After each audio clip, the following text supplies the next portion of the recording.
Здравейте на всички! Слава на Господа! Благодаря на Бога, че можем да бъдем пак заедно. И днеска не съм сама, имам приятелка, имам сестра в Господа. Благодаря на Вики, че искаше да направи този клип с мене. Днеска искам да говоря с вас и да размишляваме върху Божието Слово за прошката. Колко е важно ние да простим на хората, които са не направили нещо, които са разбрали, че са направили нещо лошо на нас, и ние да прощаваме. И нашата прошка да бъде истинска към тях. Къде пише словото, че трябва да се прощава? Можем да отиваме всички заедно. В Матей 6 глава 12 стих пише, там учениците на Исус, те го питаха как да се молим. И в молитвата Исус им каза, в 12 стих на Матей гледаме това. Господ Исус каза да се молим на Бога да ни прости, както ние простихме на другите. Това означава, че преди ние да идваме пред Бога и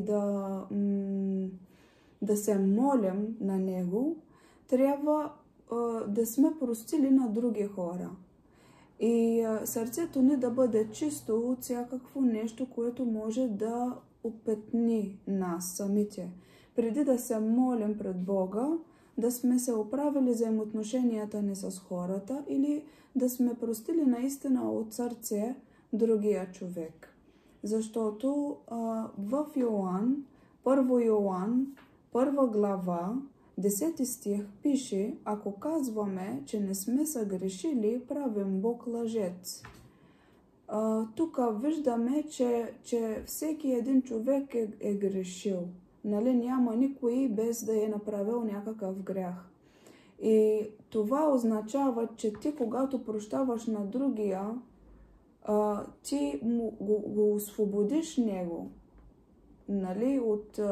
от как се чувства, Той се чувства, може би, че гадно, че е направил тази грешка. И има хора, дето се го осъзнават грешките веднага, има другите, които не ги осъзнават веднага грешките. Въпреки едното или другото, ние трябва да сме готови да простим на този човек. Защо? Защото Исус Христос прости на нас. И всеки един от нас, така или иначе, е грешен човек, е бил грешен човек. И да помним това, което сме правили ние, на Бога, и така ние по-лесно можем да прощаваме на другите. Ефесяни 4 глава, 32 стих. Прощаваме, както Бог прости на нас. Точно това, което преди малко казах. Ние разбираме и трябва да прощаваме, защото Бог първо прости на нас. И това, че един човек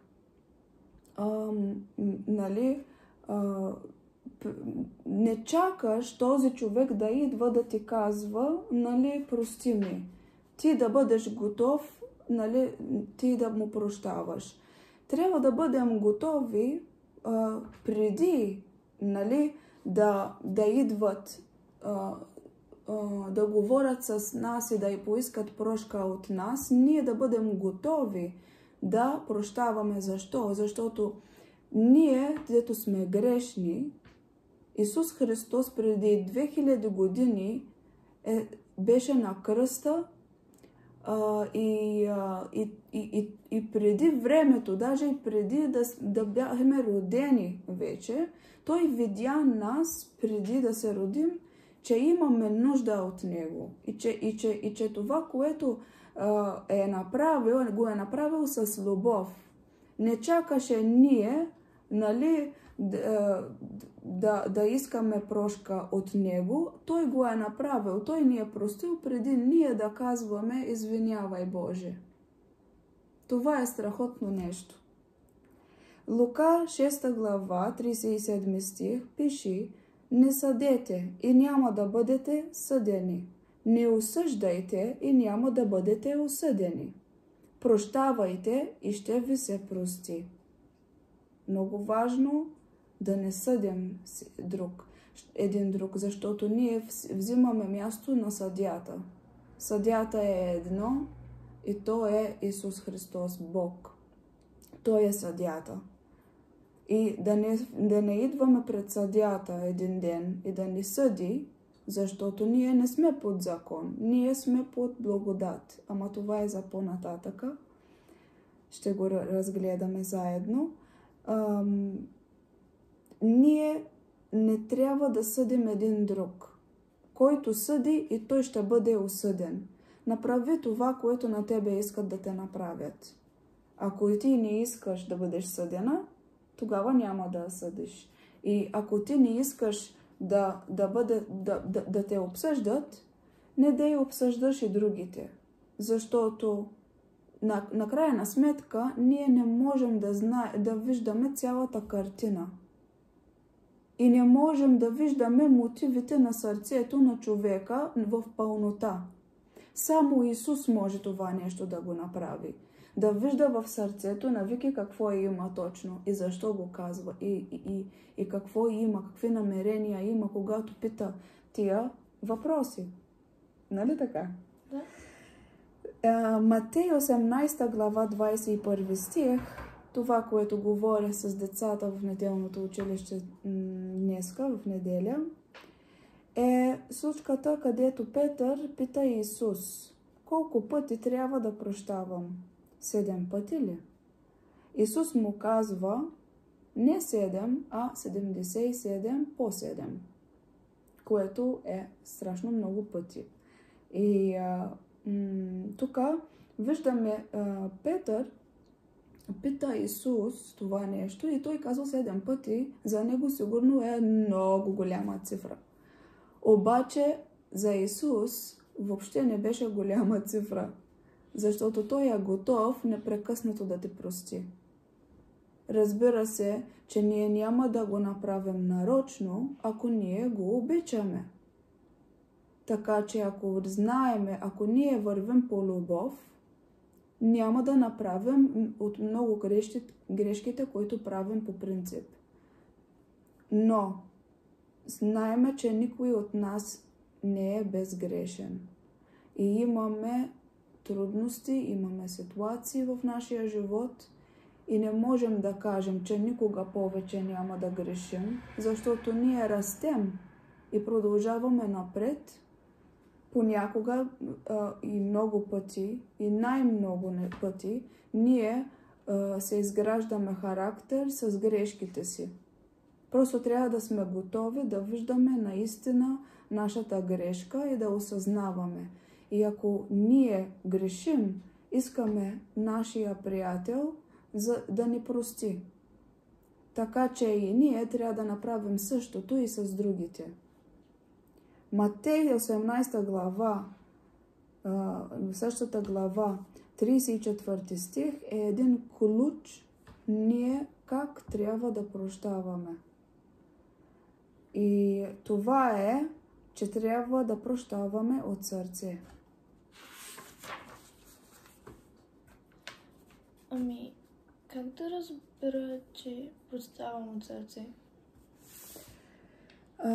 Значи, ако прощаваме от сърце, ние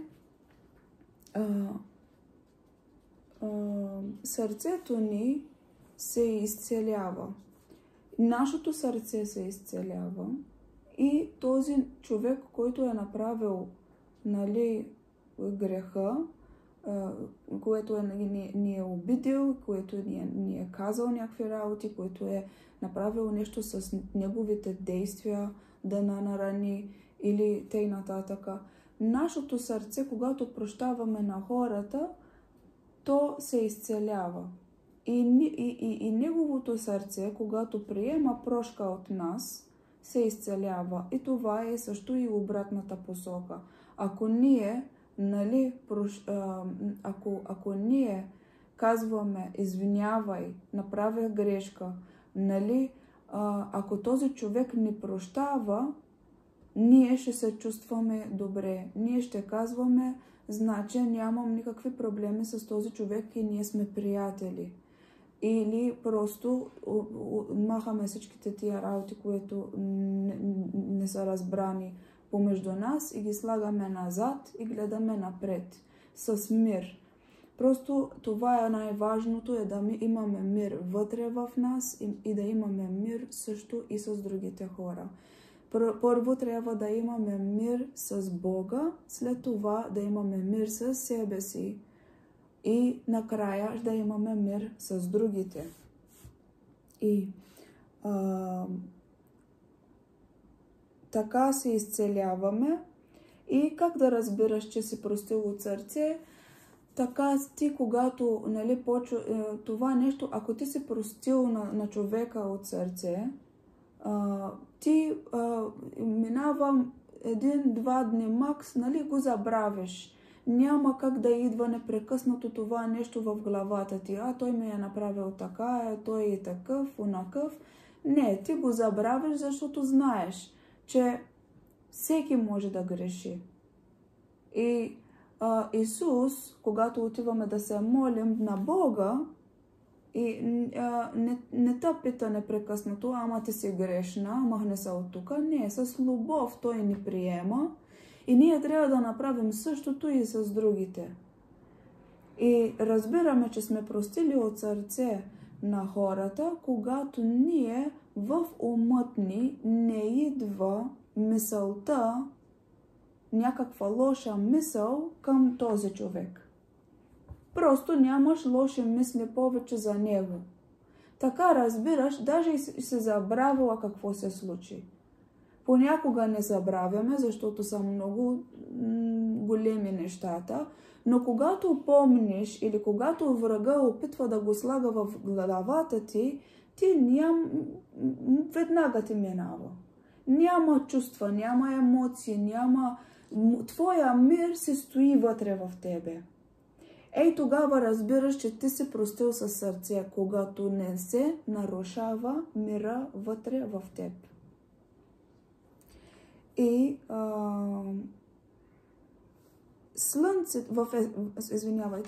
Ефесяни 4 глава 26 стих пише: слънцето да не залезе преди да простиш. Да не позволяваме да отиваме да спим с непростителност вътре в сърцата ни. Защо е така? Едно от причините е, че ние когато спим, нашето подсъзнание работи. И това, което си мислил през деня, то влиза вътре в то всъщност влиза първо в подсъзнанието ти, след това в съзнанието ти. Но когато спим, ума в кавички почива и това, което е вътре в тебе, това почва да избива навънка. Може и от сънища, може и от... и заради това е хубаво да просто да имаме веднага да прощаваме на другите. Щом е писано така, слънцето да не залезе преди да простиш и да се помириш с братя или с сестра ти. Много е важно ние преди да почиваме да имаме всички взаимоотношенията както трябва. Защото човек почива наистина, когато той има мир в него и така нашата почивка ще бъде сладка.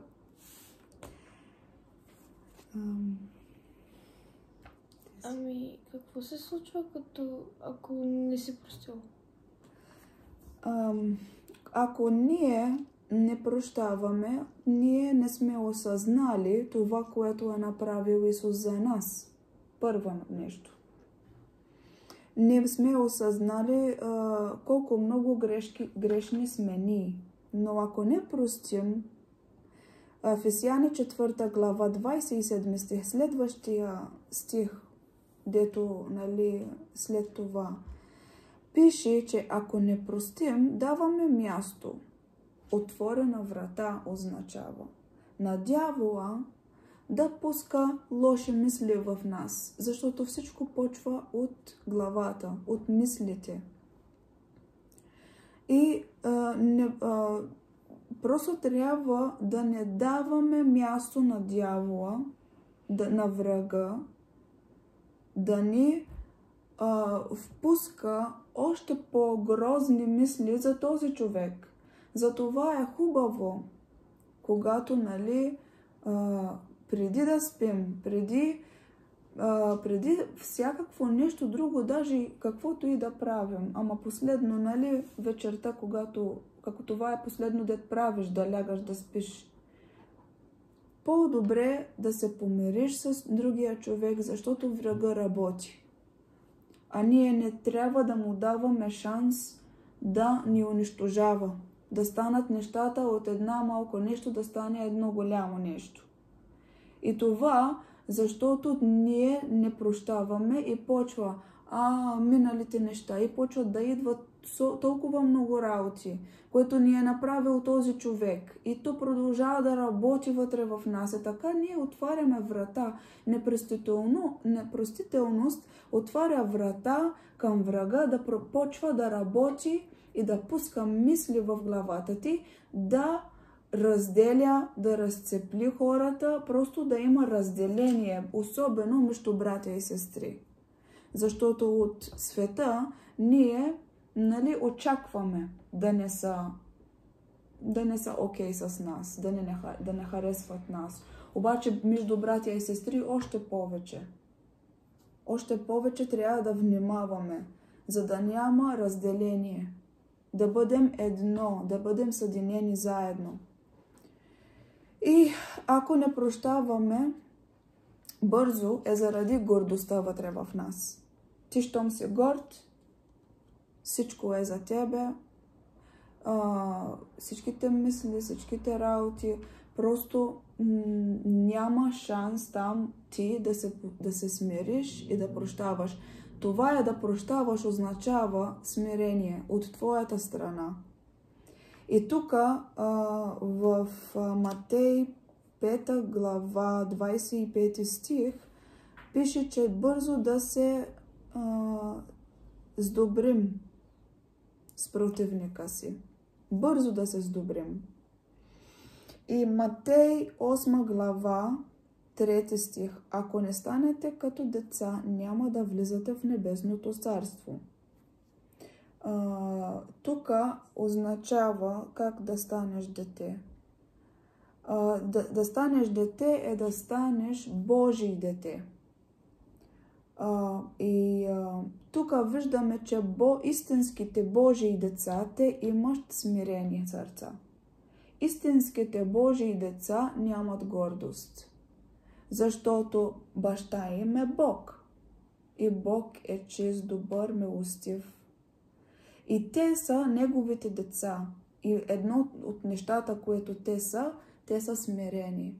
И те бързо прощават. И не държат нищо вътре в тях.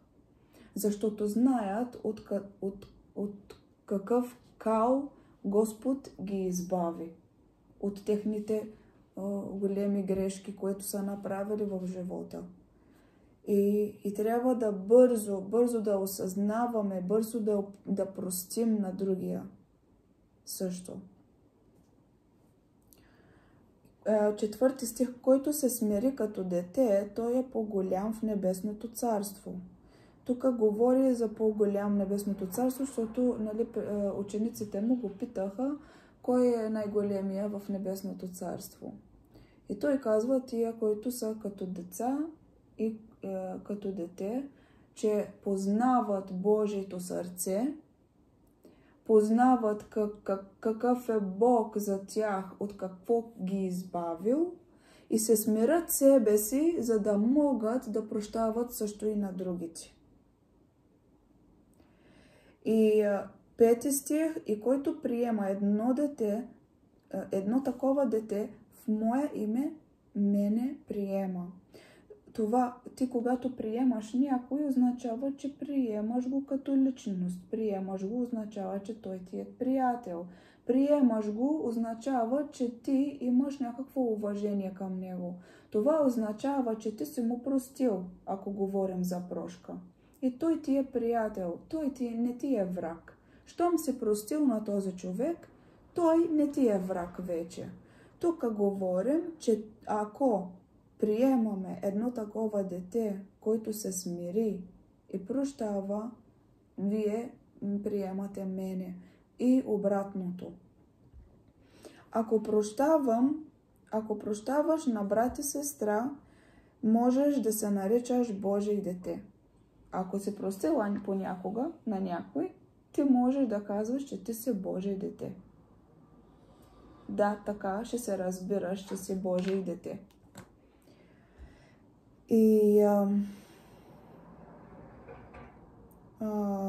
И ако приемаш Божии деца, да, приемаш също и Исус.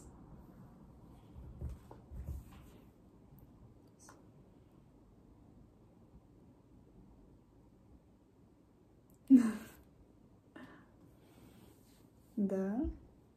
Ами, ако те не го заслужават прошката. Ако не заслужават прошката, значи са направили нещо страшно лошо на тебе. Така искаш да кажеш. Не можеш да ги простиш веднага, нали? Да. Святия Дух не може да работи в сърце, който не прощава. Това е така. И ако не го заслужават, трябва да разбираме, че непростителност е обратно на благодат. А ние по принцип по благодат сме спасени. Непростителност е грях. Ако те не го заслужават, пак трябва да им прощаваш, защото иначе Бог няма да прости на тебе. Ако не го заслужават тия хора, ами ти заслужавала ли си Исус да умира за тебе? Май не си заслужавала много. И аз не съм го заслужила, обаче той го е направил преди да рода. Да дава неговия син за мене, за да ме прости всичките грехове и да съм и вратата на небесното царство да бъде отворена за мене. И непростителност казахме, че е грях. И непростителност е обратно на благодата. Какво е благодат? Сега една хубав въпрос. Какво е благодат? Благодат в Римляни 6 глава 11 стих пише, че грехът не бива да господства над вас, защото вие не сте под закон, а по благодат. Благодат означава, думата благодат в Новия Завет означава незаслужена милост. И заради това, и ако не го заслужават хората, пак ние, не сме го заслужили. И тук в Божието Слово казва, че ние не сме под закон, а сме под благодат. Щом ние не сме го заслужили въобще да ни прости Бога, хората, които не го заслужават, ние пак трябва да прощаваме на тях, ако ние сме истински Божии деца. И с това ще приключвам, защото е много важно да разбираме и това е, мисля, че от всичко това, което сме говорили, най-важното нещо, ако хващаме това. Ако знаем какво означава, благодат е незаслужената милост към нас И така ние, въпреки че хората не го заслужават понякога, пак трябва да простим. Ние да бъдем всички Божии деца. И ако Бог, което е добър, милостив и чист, се смири толкова надолу, в смисъл смири се към нас и ни прости, въпреки че ние не го заслужавахме, колко повече ние, които не сме перфектни, трябва да прощаваме един друг. Бог толкова е добър и милостив и чист. Чист Бог, нали? Праведен Бог, славен, мощен Бог. И Той показва на нас благодат, в кавички незаслужената милост. Той ми показва милост на неговите деца. Колко повече ние, които сме грешни, нали, които не сме перфектни, които и ние сме правили определени неща и на Бога, и на другите. Колко повече ние трябва да прощаваме на другите. И ако ние прощаваме, ние можем да се наричаме Божии деца. И когато идваме в молитвата, и Той нагледа такива.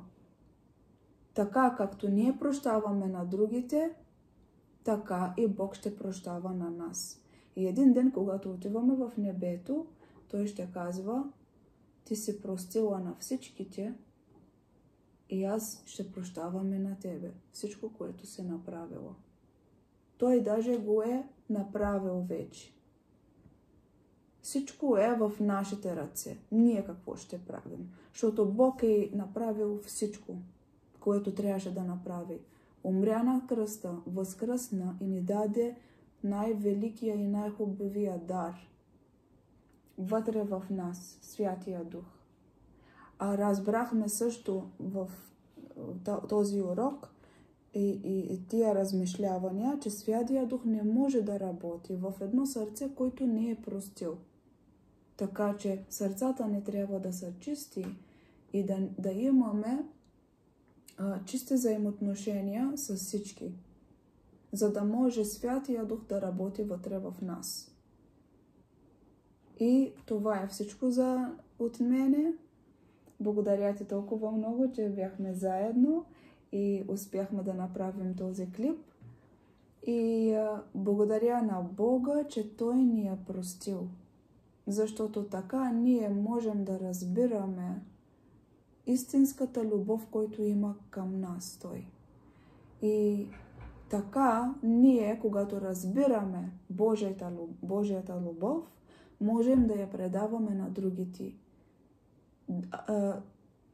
Въпреки че не го заслужават хората. Защото ние не сме я заслужили. Амин. Слава на Господа!